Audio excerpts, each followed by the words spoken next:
हाँ जी, very good morning dear students. हम थर्मोडायनामिक्स के लास्ट लेक्चर पे हैं। तो कल के वीडियो में आपने पढ़ा था कि रिवर्सिबल रिएक्शन और इक्विलिब्रियम जो है वो उनके बीच में क्या रिलेशनशिप है, और उनकी स्पॉन्टेनिटी के बारे में पढ़ा था कि जो रिवर्सिबल रिएक्शन होते हैं उनमें एक फॉरवर्ड रिएक्शन होता है, एक बैकवर्ड रिएक्शन होता है। तो दोनों की जो डेल्टा जी है वो कैसे नेगेटिव होती है, ये हमने कल के वीडियो में पढ़ा था। तो आज हमने बस इसका एक न्यूमेरिकल हमारा रह गया था, relationship between standard free energy and equilibrium constant. ठीक है। हमने स्टैंडर्ड फ्री एनर्जी यानी डेल्टा जी नॉट और इक्विलिब्रियम कांस्टेंट के बीच में एक रिलेशनशिप जो है वो फाइंड आउट करना है, और मतलब उसके न्यूमेरिकल्स करने हैं, ड्राइव नहीं करना आपने। ये डेरिवेशन लोअर क्लासेस के लिए बिल्कुल नहीं होती, ग्रेजुएशन के लिए, पोस्ट ग्रेजुएशन के लिए होती हैं। तो कोई भी रिवर्सिबल रिएक्शन है, जैसे ए और बी रिएक्ट करके सी और डी दे रहे हैं, तो इसको फॉरवर्ड रिएक्शन कहते हैं। जब सी और डी रिएक्ट करके आपको वापस ए और बी दे देंगे तो इसको बैकवर्ड रिएक्शन कहेंगे। तो मैंने आपको बताया था कि जब जिस स्टेज पे, मतलब जैसे रिएक्शन होना शुरू हो गया, जिस स्टेज पे रिएक्टेंट की मोलर कॉन्सेंट्रेशन प्रोडक्ट की मोलर कॉन्सेंट्रेशन के इक्वल हो जाती है, उस स्टेट को हम क्या कहते हैं, इक्विलिब्रियम स्टेट कहते हैं। तो Gibbs free energy change and standard Gibbs free energy के बीच में एक रिलेशनशिप है, डेल्टा जी। ये गिब्स फ्री एनर्जी चेंज है, लेकिन ये standard Gibbs free energy change है। Delta G is equal to G naught plus R T natural log Q. तो कल के वीडियो में क्या बताया था, क्यू क्या होता है, रिएक्शन कोशेंट होता है। ठीक है, रिएक्शन कोशेंट होता है। और आपको बताया था कि जो रिएक्शन कोशेंट होता है इक्विलिब्रियम स्टेज पे, वो प्रोडक्ट की molar concentration divided by reactant की मोलर कॉन्सेंट्रेशन के इक्वल होता है, जब क्यू इक्विलिब्रियम कांस्टेंट के इक्वल होता है तब। और इसमें जो आर है वो एक कांस्टेंट है जिसे यूनिवर्सल कांस्टेंट कहते हैं। टी हमने टेम्परेचर लेना है यहाँ पे, और क्यू मैंने आपको बता ही दिया है कल कि ये रिएक्शन कोशेंट होता है, और ये रेशियो होती है molar concentration of product to the reactant. अब जब इक्विलिब्रियम आएगा तो जो डेल्टा जी है वो क्या हो जाएगा, ज़ीरो हो जाएगा, और जो क्यू है वो इक्विलिब्रियम कांस्टेंट के इक्वल हो जाएगा। तो आप इन दोनों वैल्यूज़ को ना इक्वेशन 1 में पुट कर दीजिए। तो डेल्टा जी ज़ीरो है तो ये ज़ीरो हो गया, delta G naught plus R T natural log Q जो है इक्विलिब्रियम पे किसके इक्वल है, इक्विलिब्रियम कांस्टेंट पे। ठीक है। अब जो डेल्टा जी नॉट है, इसमें are T natural log Q equilibrium जो है, आप इसको इस तरफ ले जाइए तो यहाँ पे नेगेटिव साइन तो आएगा ही, और यहाँ पे 2.303 आपको अच्छी तरह से पता है कि क्यों आया। मैंने बताया था कि ये किसके इक्वल होता है, 2.303 लॉग के इक्वल होता है। तो ये वैल्यू आप यहाँ पे पुट कर देंगे तो ये plus 2.303 R T log equilibrium constant हो जाएगा। और अगर इसको इक्वेट करना है स्टैंडर्ड गिब्स फ्री एनर्जी के, तो यहाँ पे नेगेटिव का साइन आ जाएगा। ठीक है। तो यहाँ से अगर न्यूमेरिकल में, अब बस बेसिकली हमने न्यूमेरिकल निकालना है इसका एक, तो ये रिलेशनशिप ड्राइव करने के लिए आपको तो नहीं बोला जाएगा, लेकिन अगर आपने इसके न्यूमेरिकल निकालने हैं तो फिर मुझे बताना पड़ेगा ना कि ये कैसे आया, कहाँ से आया, थोड़ा सा इसके बारे में बताया। तो ये इक्वेशन 2 हो गई। अगर आपके पास डेल्टा जी की वैल्यू है तो आप इक्विलिब्रियम कांस्टेंट निकाल सकते हो। अगर आपके पास इक्विलिब्रियम कांस्टेंट है तो उसका लॉग लेके आप डेल्टा जी नॉट की वैल्यू निकाल सकते हो। तो डेल्टा जी नॉट यानी कि standard Gibbs free energy change अगर नेगेटिव आती है तो फिर प्रोसेस जो है वो क्या होगा, स्पॉन्टेनियस होगा।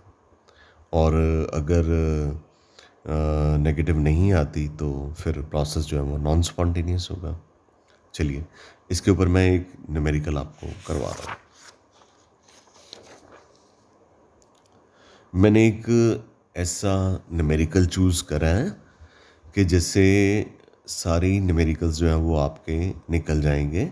वैसे हमने ये न्यूमेरिकल एक्सरसाइज 12th स्टैंडर्ड में करनी है, ठीक है, पर डेलिबरेटली मैंने इसमें करवा दिया है कि चलो 11th में एक बार करोगे तो 12th में भी रिवाइज ही हो जाएगा।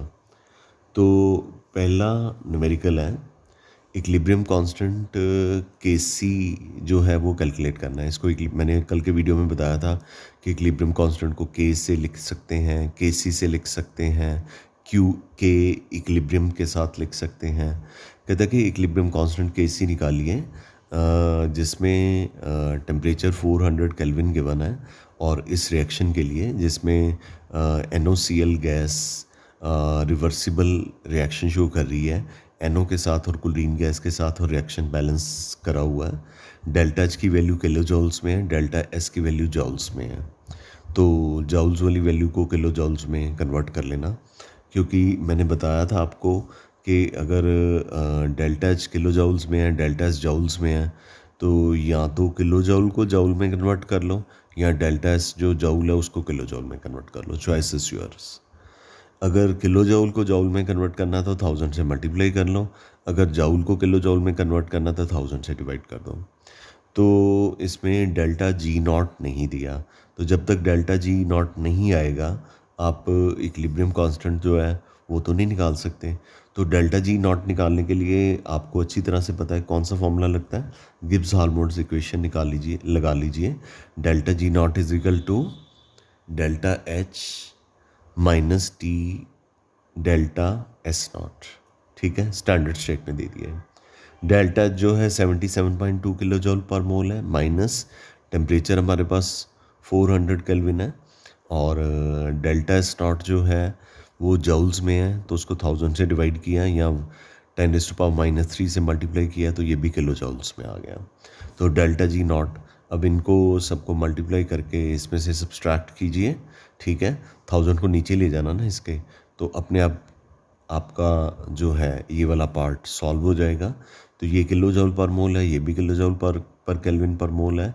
तो यहाँ पे ये जो केल्विन है, ये केल्विन और ये केल्विन तो कट जाएगा पर केल्विन। तो किलो जॉल पर मोल में से किलो जॉल पर मोल को सब्सट्रैक्ट करोगे तो डेल्टा जी नॉट किलो जॉल पर मोल में या जॉल पर मोल में आपके पास आ जाएगा। अब डेल्टा जी निकाल लिया हमने, अब हमने निकालना है equilibrium constant. Delta G not मैंने अभी बताया आपको किसके इक्वल होता है, -2.303 RT log KC। ये निकालना ना, तो log KC को इधर रहने दो, इसको पकड़ के डेल्टा जी के नीचे ले जाओ, नेगेटिव साइन तो रहेगा ही। Delta G naught is equal to delta G naught divided by 2.303 RT। ये नेगेटिव था तो ये नेगेटिव पकड़ लिया हमने, ओके। डेल्टा जी नॉट की वैल्यू हमने क्या निकाली हुई है, 28.4 इंटू 10⁻³ ये मैंने यहाँ पे पुट कर दिया। और 2.303 आर जो है वो 8.314 जूल पर केल्विन पर मोल है ना।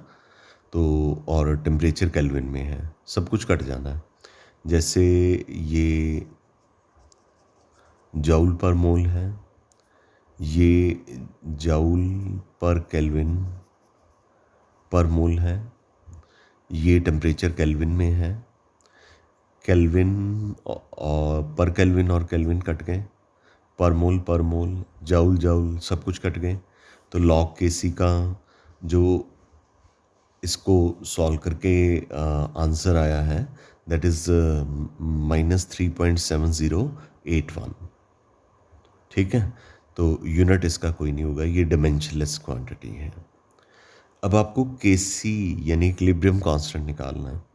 तो आपको अगर केसी निकालना है तो लॉग को आपको राइट हैंड साइड पे लेके जाना पड़ेगा। तो ये लॉग से, लॉग को जब इक्वेशन की दूसरी साइड पे लेके जाते हैं तो वो लॉग की बजाय उसको क्या कहते हैं, एंटी लॉग कहते हैं। अब आपने एंटी लॉग -3.7081 का देखना है। देखिए नेगेटिव टर्म का एंटी लॉग नहीं देखा जा सकता, तो वहाँ पे मैंने एक शॉर्टकट यहाँ पे करा है। इस टर्म को जो -3.7081 है, इसको पॉजिटिव कैसे बनाना है, आपने जो नेगेटिव साइन है इसको ब्रैकेट के बाहर ले लीजिए, तो सबके लिए एप्लीकेबल होगा। तो ये डेसिमल से पहले जो है इसमें -1 ऐड कर दीजिए, और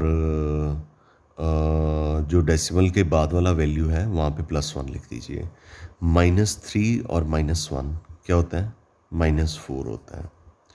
अब ये जो +1 था, ये था +1 डेसिमल 0000, जितने इसके डिजिट्स हैं उतने ज़ीरो लिख दो। और ये जो 7081 है डेसिमल वाला, इसमें से माइनस कर लीजिए। -1 +1 रूल अप्लाई किया लॉग का। इसके आगे जो कि नेगेटिव साइन था, ये 1 जो था पॉजिटिव था, इस पॉजिटिव में से इस माइनस को सब्सट्रैक्ट कर दीजिए, तो आपके पास +0.2919 आ जाएगा। ठीक है, -1 और -3 क्या हो गया, -4 हो गया, -4 हो गया बच्चा। तो ये पावर बन जाती है, जो डेसिमल के आगे जो भी होता है ये पावर बन जाती है। तो ये 10⁻⁻4 हो गया। अब आप एंटी लॉग के टेबल में जाइए, 0.29 का देख लो सिर्फ, या 0.2919 का एंटी लॉग देख लो। ठीक है, जब इसका एंटी लॉग देखोगे वहाँ पे 1.958 नहीं लिखा होगा, वहाँ पे 1958 लिखा होगा। डेसिमल को आपने 1 डिजिट के बाद एडजस्ट करना है, तो ये आ जाएगा 1.958 इंटू 10⁻⁻4। ये आपका इक्विलिब्रियम कांस्टेंट केसी जो है वो निकल गया।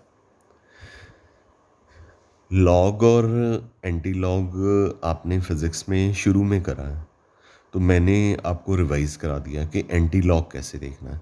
लॉग तो ज़्यादातर बच्चे देख पाते हैं, लेकिन एंटी लॉग देखने में खास करके नेगेटिव वैल्यू का एंटी लॉग देखा ही नहीं जा सकता।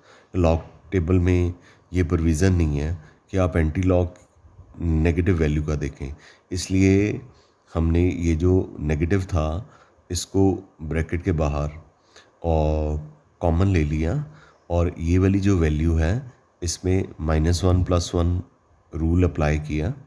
-1 और -3 -4 हो गए, और 0.7081 को, इसके आगे नेगेटिव साइन है, इसको 1 में से सब्सट्रैक्ट कर दिया, ये पॉजिटिव आ गया।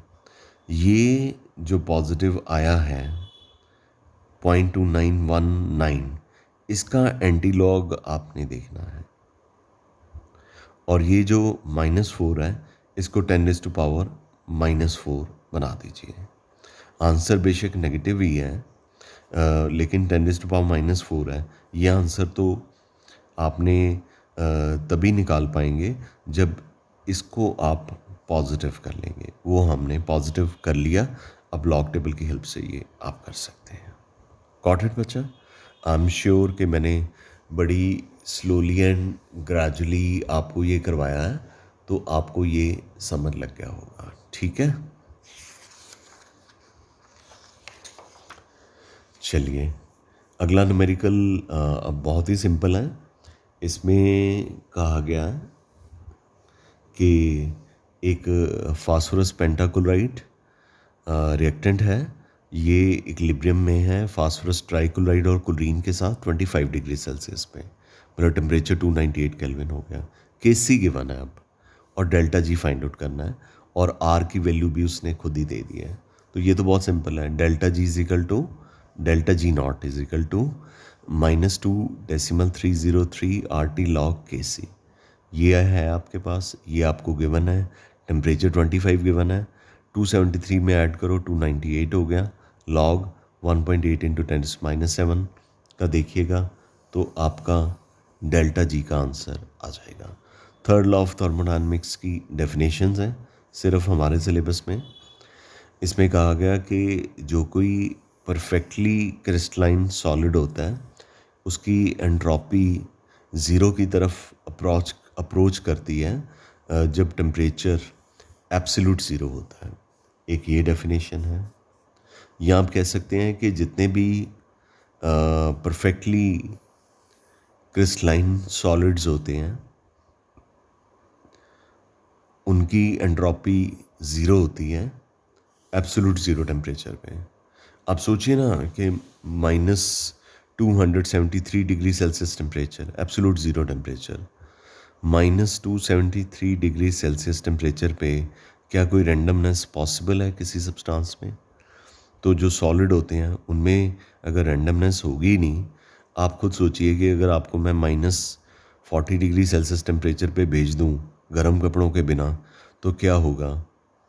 और वहाँ पे एयर कंडीशनिंग नहीं है और ऑक्सीजन की सप्लाई नहीं है तो आपका खून तो फ्रीज़ ही कर जाएगा, है ना। आप साइबेरिया में चले जाओ, वहाँ पे लोग रहते हैं लेकिन उनको पता है कि वहाँ पे कैसे जो है अपने आप को वार्म रखना है, तो वो उस टेम्परेचर में काम करते हैं। लेकिन अगर बिना प्रिकॉशंस के आप अमृतसर वाले कपड़े डाल के वहाँ पे चले जाओ या नॉर्थ इंडिया वाले जहाँ पे सर्दियों में थोड़ी सी सर्दी होती है और गर्मियों में बहुत ही ज़्यादा गर्मी होती है, वो कपड़े पहन के चले जाओ और -40 डिग्री सेल्सियस टेम्परेचर हो तो हमारा खून जो है उसकी एंट्रोपी तो ज़ीरो हो ही जाएगी ना, रैंडमनेस तो ख़त्म हो जाएगी। तो फिर -273 डिग्री सेल्सियस टेम्परेचर तो बहुत ही कम टेम्परेचर है। इस टेम्परेचर को अचीव करना ही बड़ा हाइपोथेटिकल टेम्परेचर है। इसको हमने स्टेट्स ऑफ मैटर में पढ़ा था, हम अचीव ही नहीं कर पाए। तो जितने भी क्रिस्टलाइन सॉलिड हैं उनकी एंट्रोपी को ज़ीरो आप अज्यूम कीजिए जब टेम्परेचर क्या है, एब्सोल्यूट ज़ीरो टेम्परेचर है। वही बात कह दी उसने। और दोबारा से एब्सोल्यूट ज़ीरो टेम्परेचर पे जो एक पहली और दूसरी डेफिनेशन को मिला के जो परफेक्टली क्रिस्टलाइन सॉलिड है उसके जो एटम्स या मॉलिक्यूल हैं परफेक्टली ऑर्डर्ड अरेंजमेंट में होते हैं, मतलब कि हिलते जुलते कोई नहीं है, उनमें कोई भी डिसऑर्डर नहीं होता। अगर डिसऑर्डर नहीं होता तो उनकी एंट्रोपी को कितना लेना है आपने, ज़ीरो लेना है। I am sure this is very very clear to you. इसके साथ ही हमारा जो थर्मोडायनामिक्स का चैप्टर है, केमिकल थर्मोडायनामिक्स का जो चैप्टर है, that we have been able to finish. I hope you understand the chapter nicely, and in case you find, अब आप इसको पढ़ना भी शुरू कीजिए। आपका test is coming very soon, you know the day has been announced. तो आप इसको अच्छे से सुनिए, अच्छे से याद कीजिए और टेस्ट के लिए अपने आप को प्रिपेयर कीजिए। कॉर्डेंट बच्चा, thank you very much. We call it a day. Love you all. Have a great, great, great day.